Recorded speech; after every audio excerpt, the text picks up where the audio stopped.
ఈ రోజైతే డే చాలా లేజీగా స్టార్ట్ అయింది. యోగా గూడా జాయిన్ అవ్వలేదు. రొటీన్ సెట్ చేసుకోవడానికైతే చాలా ట్రై చేస్తున్నాను ఆఫ్టర్ ఎ ట్రిప్. సో, ఇవాళ మన వర్క్ ఫ్రమ్ హోమ్ సిరీస్‌లో డే 6. లేవగానే హాట్ వాటర్ తాగేసి ఇంకా ఫ్రెష్ అయ్యాకెళ్ళిపోయా.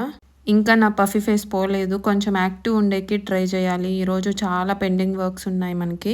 బ్రేక్‌ఫాస్ట్‌కి బాయిల్డ్ ఎగ్స్ అండ్ పోహా నేనే చేసుకుంటున్నా. కొంచెం ఘీతో పల్లీలు, క్యాష్యూస్ రోస్ట్ చేసుకునేస్తున్నా. ఆనియన్స్, మిర్చి కట్ చేసుకొని ఇంకా తిరగబాతు చేసుకోవడమే. కొంచెం కరివేపాకు, పసుపు అండ్ సాల్ట్ కూడా యాడ్ చేస్తున్నాను రోస్ట్ చేసే ప్రాసెస్‌లో. ఇక్కడ ఆల్మోస్ట్ 11:00 అయిపోతుంది మనకి. కాల్ జాయిన్ అవ్వాలి. సో, త్వరగా చేసేసుకుంటున్నా.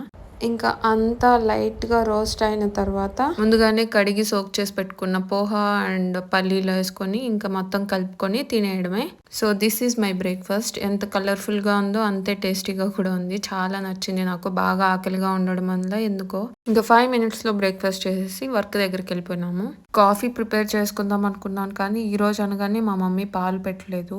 ఇంకా పెండింగ్ వర్క్ అంతా ఫినిష్ చేసే కొద్దికి మనకి ఈవినింగ్ అయిపోయింది. ఆగౌట్ అయిపోయాక ఇంక డిన్నర్‌కి ఆమ్లెట్ చేసుకుందామని ఇంక కిచెన్‌లోకొచ్చేసా మళ్ళీ. ప్రతి ఇంట్లో ఒక పాన్ ఉంటది. తరతరాల నుంచి వస్తూ ఉంటది. మన ఇంట్లో అయితే ఇదే.